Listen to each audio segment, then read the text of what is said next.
Namaste. In today's video, we will explore about important spiritual pointers and eye-opening instructions as explained in Yoga Vasistha, an ancient scripture containing the divine and enlightening spiritual teachings given by Rishi Vasistha to Lord Rama.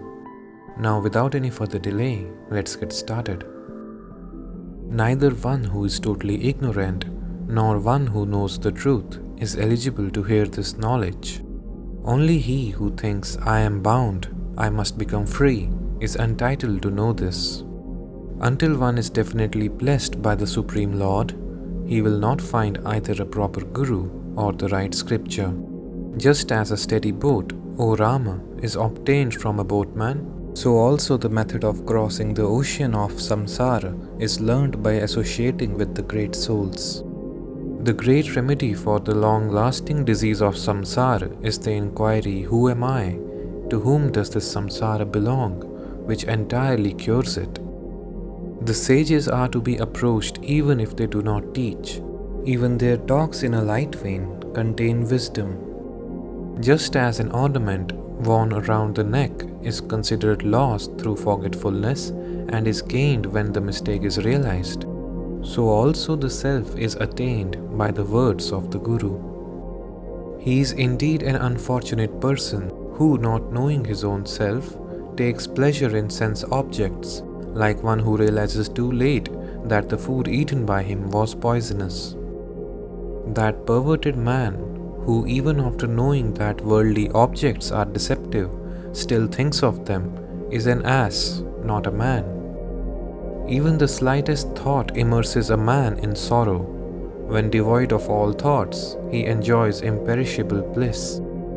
He is a happy man whose mind is inwardly cool and free from attachment and hatred, and who looks upon this world like a mere spectator. When pots, etc. are broken, the space within them becomes unlimited. So also when bodies cease to exist, the self remains eternal and unattached. Nothing whatever is born or dies anywhere at any time. It is Brahman alone, appearing illusorily in the form of the world. The self is more extensive than space. It is pure, subtle, undecaying, and auspicious. As such, how could it be born and how can it die? O Raghava, be outwardly active but inwardly inactive. Outwardly a doer, but inwardly a non-doer, and thus play your part in the world. O Raghava, abandon all desires inwardly, be free from attachments and vasanas, do everything outwardly, and thus play your part in the world. Burn the forest of duality with the fire of the conviction, I am the one pure consciousness, and remain happy. You are bound firmly on all sides by the idea, I am the body. Cut that bond by the sword of the knowledge, I am consciousness, and be happy. When you do your work, do it without attachment, even as a crystal which reflects the objects before it. The conviction that everything is Brahman leads one to liberation. Therefore reject entirely the idea of duality, which is ignorance. Reject it entirely. Just as a child sees an apparition, so also the ignorant person, on account of delusion, creates this unreal body and perceives duality. A child superimposes a real elephant on a clay elephant and plays with it. Even so, an ignorant man superimposes the body, mind, etc. on the self and carries on his activities. The picture of a snake does not cause fear of a snake when it is realized to be only a picture. Similarly, when the jiva snake is clearly understood, there is neither misery nor the cause of misery. The self is absolute consciousness. It is pure awareness, undecaying, free from all ideas of acceptance or rejection, and is not limited by space, time, or genus. Awareness is Brahman, the world is Brahman, the various elements are Brahman, I am Brahman, my enemy is Brahman, my friends and relatives are Brahman.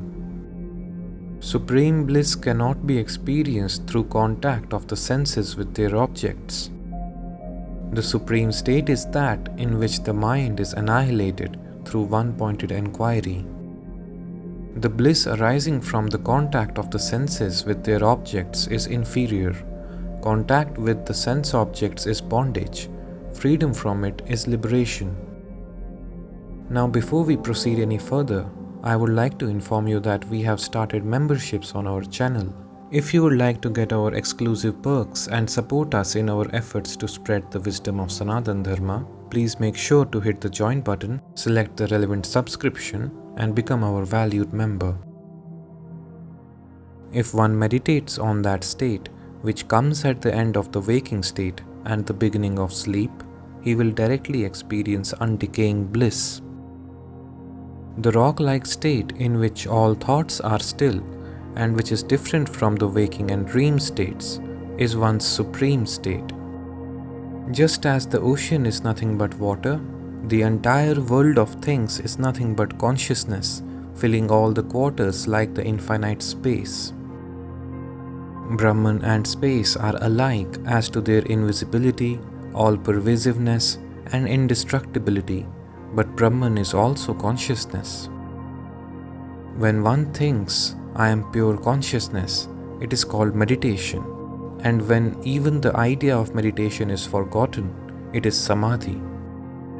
Every moving or unmoving thing whatsoever is only an object visualized by the mind. When the mind is annihilated, duality is not perceived. Let violent winds which characterize the end of eons blow. Let all the oceans unite. Let the 12 suns burn. Still no harm befalls one whose mind is extinct.